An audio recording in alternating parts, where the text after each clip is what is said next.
बहुत समय पहले की बात है। एक घना जंगल था जहां हर जानवर खुद को सबसे महान समझता था, लेकिन वहीं रहता था एक नन्हा चूहा, नन्हू, जिसे कोई नहीं पूछता। नन्हू चुपचाप, शांत और बहुत ही समझदार था, लेकिन उसे कभी किसी ने गंभीरता से नहीं लिया। वो जब किसी की मदद की कोशिश करता तो जानवर हंसते और कहते, तू तू क्या कर पाएगा? एक दिन जंगल में हड़कंप मच गया। राजा हाथी, जंगल का सबसे बड़ा और ताकतवर प्राणी, एक गहरे दलदली गड्ढे में गिर गया। शेर, भालू, भेड़िए सबने कोशिश की, लेकिन हाथी बहुत गहराई में था। रस्सियां खींची गईं, पेड़ गिराए गए, कुछ काम नहीं आया। तभी सबके बीच से नन्हू चूहा धीरे से आगे आया। सारे जानवर हंस पड़े। तू भी आया है हाथी को बचाने? चल जा यहां से। लेकिन नन्हू ने कुछ नहीं कहा। उसने गड्ढे की दीवार को ध्यान से देखा।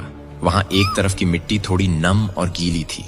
उसे एक पुरानी सुरंग की याद आई जो कभी उसके दादा ने बनाई थी और जो इस दिशा में जाती थी। नन्हू चुपचाप वापस मुड़ा और भागा अपने पुराने बिल की ओर। वहां से वो सैकड़ों मीटर लंबी एक संकरी सुरंग में घुस गया। अंधेरा, डर, कीड़े, लेकिन नन्हू रुका नहीं। वो जानता था कि सुरंग एक झील से सटी है और अगर वो झील की दीवार में एक छेद कर दे तो पानी उस गड्ढे में बह सकता है। नन्हू ने अपने पैने दांतों से दीवार की मिट्टी कुतरनी शुरू की।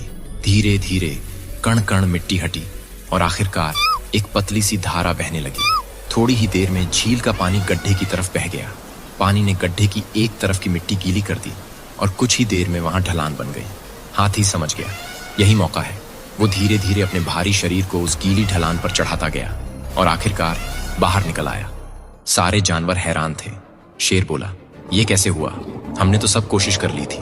तभी मिट्टी में से एक छोटी सी पूंछ हिली और बाहर निकला नन्हू चूहा, कीचड़ से सना लेकिन मुस्कुराता हुआ।